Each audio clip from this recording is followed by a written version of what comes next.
Guys अभी हम पहुंच चुके हैं माना विलेज के बहुत ही नज़दीक। यहाँ से लगभग 300 मीटर आगे माना विलेज शुरू हो जाता है। सो गाइज अभी हम निकल रहे हैं माना विलेज के लिए और एक बार माना विलेज में जाते हैं और फिर आपको थोड़ा बहुत माना विलेज दिखाते हैं कि किस तरीके से है भाई।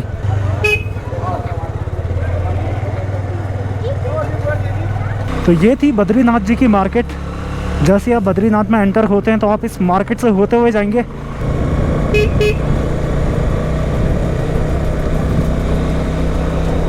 तो जब भी आप माना विलेज की तरफ जाएंगे तो आपको सीधा आगे को हिमालय की चोटियां दिखेंगी जहां पर कि अच्छा खासा स्नोफॉल हो रखा है और जो बहुत ही बढ़िया यहाँ से मतलब एक मनोरम दृश्य को प्रस्तुत करती है यहाँ पे। और इसी के साथ में इन पहाड़ों को देख सकते हैं, पहाड़ बहुत ही खूबसूरत हैं, बहुत खूबसूरत। तो यहाँ से बिल्कुल सीधा आगे देखते हैं तो आपको यहाँ पर एक बोर्ड दिखाई दे रहा है, जिस पे कि लिखा है लास्ट इंडियन विलेज, मतलब कि ये इंडिया का लास्ट विलेज है।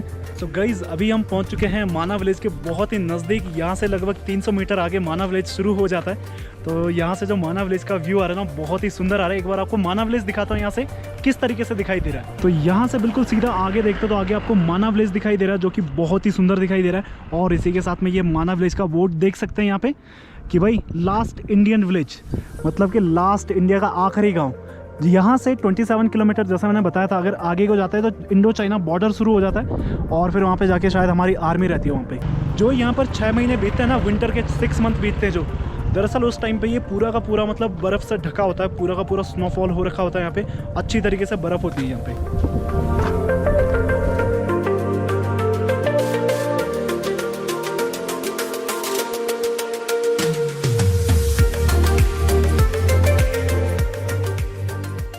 तो माना विलेज में अभी भीड़ देख सकते हैं, भीड़ बढ़ती हुई जा रही है क्योंकि लोग बद्रीनाथ जी के दर्शन करने आते हैं। तो यहाँ पर बद्रीनाथ जी के करीब है ना माना विलेज, लगभग 2.5 से 3 किलोमीटर के राउंड में है। तो लोग क्या करते हैं, जो बद्रीनाथ जी में आते हैं वो यहाँ पर भी घूमने आते हैं। और यहाँ पर जो भीमशिला है या फिर व्यास जी की गुफा है, जो सरस्वती नदी है, उन सभी को यहाँ पर मतलब उन सभी के यहाँ पर दर्शन करके जाते हैं यहाँ से। तो गाइस अब हम पहुँच चुके हैं माना विलेज में और ये लास्ट पॉइंट है जहाँ पर आप अपनी गाड़ी खड़ी कर सकते हैं। इससे आगे आपको वॉक करके ही जाना पड़ेगा। तो एक बार चलते हैं गांव में और दिखाते हैं कैसा है भाई गांव। थोड़ा बहुत बात करेंगे यहाँ के लोगों से और जानते हैं यहाँ का मतलब लाइफस्टाइल कैसा है।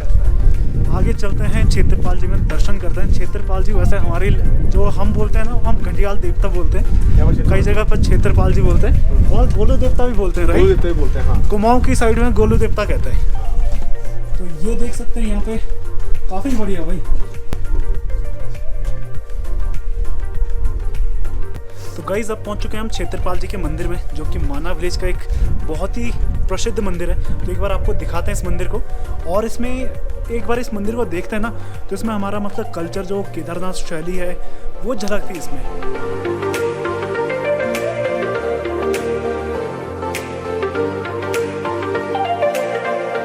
गाइस आप लोगों को दर्शन भी करा दिए मंदिर के। अब चलते हैं यहाँ से ऊपर को, थोड़ा बहुत और एक्सप्लोर करते हैं, राइट?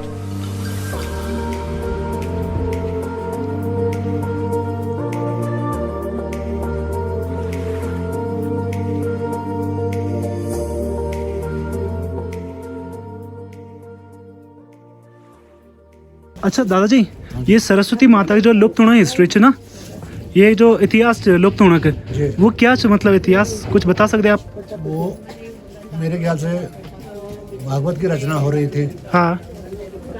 वेद व्यास जी और वेद व्यास जी बोल रहे हैं, गणेश जी सुन रहे हैं। हाँ हाँ हाँ, लिख रहे थे। तो मेरे ख्याल से सुनने में व्यवधान हो गई। हाँ हाँ हाँ। उस व्यवधान से व्यास जी ने उसको वहाँ से श्राप दे दिया, श्राप देके विलुप्त कर दिया। व्यास जी ने और गणेश जी ने? गणेश व्यास जी ने, गणेश। अच्छा। अब उनको सुनने में परेशानी हो रही तो उनको वहाँ से विलुप्त कर दिया। ये केशव प्रयाग है यहाँ पर। हाँ।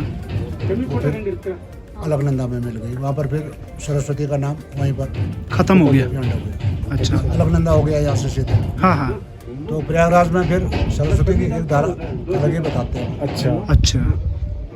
गाइज यहाँ पर यहाँ के जो लोकल लोग हैं उनसे बात किया, बहुत अच्छा लगा क्योंकि यार यहाँ के लोग बिल्कुल साफ़ दिल के हैं, बहुत ही मतलब शरीफ हैं, एक तरीके से बोले ना इनोसेंट लोग हैं। तो हम क्या करने वाले हैं, थोड़ा सा यहाँ से और आगे जा रहे हैं और आगे दिखाते हैं आपको किस तरीके से भाई। सो गाइज अभी हम क्या कर रहे हैं, माना विलेज से पहले चलते हैं ब्यास गुफा।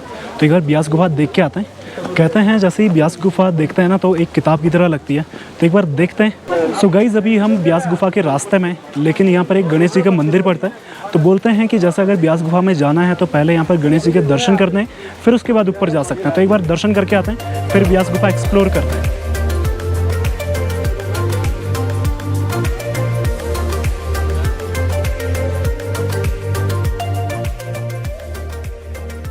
पाँच से 7 मिनट का ट्रैक करने के बाद फाइनली पहुंच चुके हैं ब्यास गुफा में, लेकिन थोड़ा बहुत सांस फूलने लगा यार, पता नहीं क्यों यहाँ पर ऐसा क्यों हो रहा है। तो यहाँ से बिल्कुल ऊपर को देखते हैं, ये आपको जो बड़ा सा स्टोन दिखाई दे रहा है ये है ब्यास गुफा। तो यहीं पर जाने वाले हम और यहाँ पर दिखाने वाले हैं। तो भाई चलते हैं ब्यास गुफा की तरफ और दिखाते हैं आपको कि कैसी है ब्यास गुफा। तो यहाँ पर देख सकते हैं, यहाँ पर लिखा श्री वेद व्यास गुफा सत्यम परम धीमहि। तो गाइस अभी हम पहुँच चुके हैं ब्यास गुफा के सामने। जैसे ही ब्यास गुफा को देखते हैं तो जैसे कि मतलब यहाँ पर लोकल कह रहे थे ना कि जैसे हम ब्यास गुफा को देखते हैं तो एक किताब की तरह लगता है। तो अगर आप यहाँ पर देखते हैं तो जो ये लाइनें जा रखी हैं पत्थर पे, ये एक बुक को रिप्रेजेंट करती हैं यहाँ पे। सो गाइस ब्यास गुफा भी दिखा दी आपको। सो अब चल रहे हैं भीम पुल की तरफ, वहाँ पर चलते हैं, भीम पुल को एक्सप्लोर करते हैं और इसी के साथ में जो सरस्वती नदी है वहाँ पर भी चलते हैं।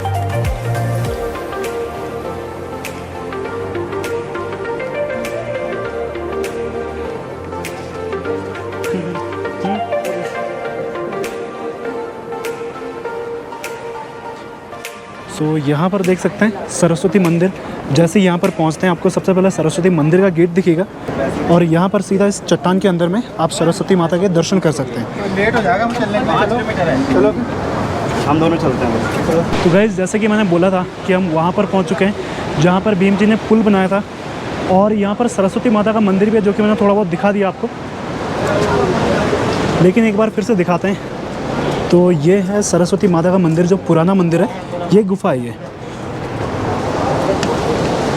और जो नया मंदिर बना है सरस्वती माता का वो बना है उस साइड में, जो कि नदी के सामने है, बिल्कुल वहाँ पर दिखाई दे रहा है आपको। और नीचे देखते हैं तो नीचे है सरस्वती नदी, जिसको यहाँ पे सरस्वती माँ नदी कहा जाता है यहाँ पे। तो आप नीचे को देख सकते हैं। तो गाइस सरस्वती नदी दिखा दी आपको। अब चलते हैं भीम पुल की तरफ में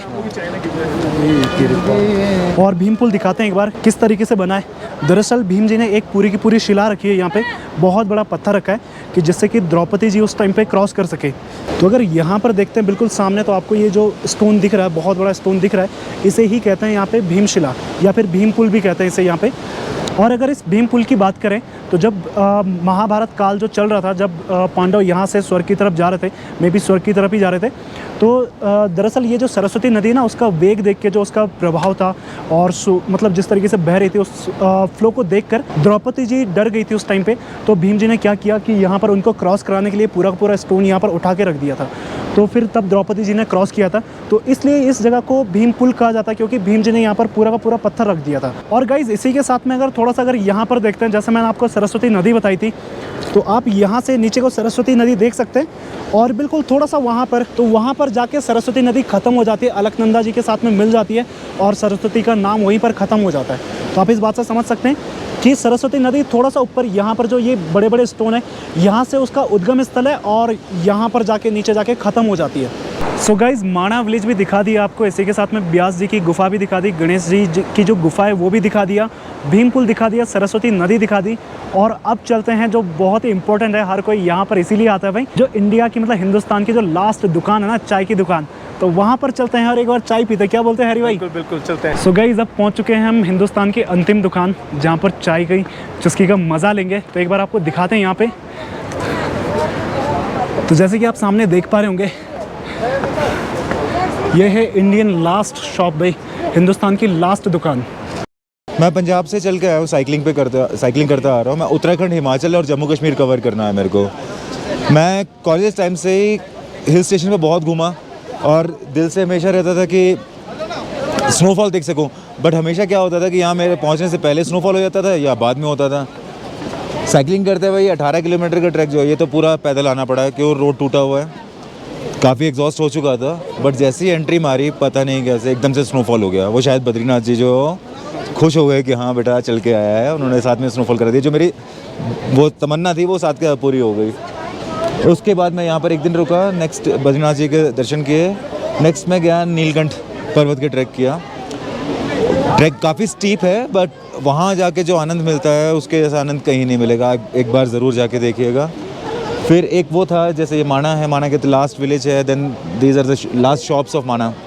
तो मेरा एक अंदर था कि भाई मेरे को एक लास्ट शॉप बनाना है, तो मैं आज यहाँ का मिशन यही था कि यहाँ पर आके तब से आगे जाके एक शॉप खोलनी है 1 घंटे के लिए चाहे, तो वो एक अपने लिए एक टैग बनाना है, तो बस उसके लिए आया था। अब वो हो गया मिशन अकम्प्लिश। अब ओके, आपने शॉप ओपन किया वहाँ पे 1 घंटे के लिए हो गया अपना। अब चल रहे हैं, मतलब वहाँ से पूरा साइकिलिंग से कर रहे हैं आप पूरा?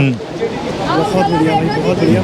आपने अपना नाम नहीं बताया आपके? मेरा नाम हरसिमरन सिंह है, मेरा इंस्टा आईडी है जज्बाती.टल्ली, JAZBAATI.TALLI। तो भाई से मिले हम, भाई वो बोला यहाँ पे पूरा साइकिलिंग से कवर करें, काफ़ी जगह पर चले गए और इनका जो सपना था कि लास्ट दुकान खोलनी है, जो कि इन्होंने अभी ओपन कर दिया। 1 घंटे के लिए ओपन किया था आपने, तो भाई बिल्कुल इन्होंने लास्ट दुकान का टैग भी ले लिया। बहुत बढ़िया लगा भाई आपसे मिलके, बहुत बढ़िया। सो गाइज, लास्ट शॉप पे आके भाई चाय की चुस्की का मज़ा ही कुछ और है। तो एक बार चाय कंप्लीट करते हैं, फिर से मिलते हैं आपको। कैसा लगा यहाँ पर आकर? सो गाइज, जो हिंदुस्तान की लास्ट दुकान है वहाँ पर चाय की चुस्की के मज़े भी ले लिए और यहाँ पर पूरा का पूरा माना विलेज भी दिखा दिया, थोड़ा बहुत यहाँ के बारे में बता भी दिया है। और क्या है यार, यहाँ पे कुछ बचा नहीं है। दरअसल यहाँ से आगे चल के 5 किलोमीटर आगे चलते तो वसुधारा भी है, लेकिन वहाँ पर जाने के लिए काफ़ी ज़्यादा टाइम हो गया और हमारी ट्रिप है ना जो, वो भी पहले से प्री प्लान हो रखी है, तो मतलब कहीं ना कहीं उसमें ज़्यादा टाइम लग जाएगा। और हमें कल सुबह मॉर्निंग में यहाँ से निकलना है बद्रीनाथ से।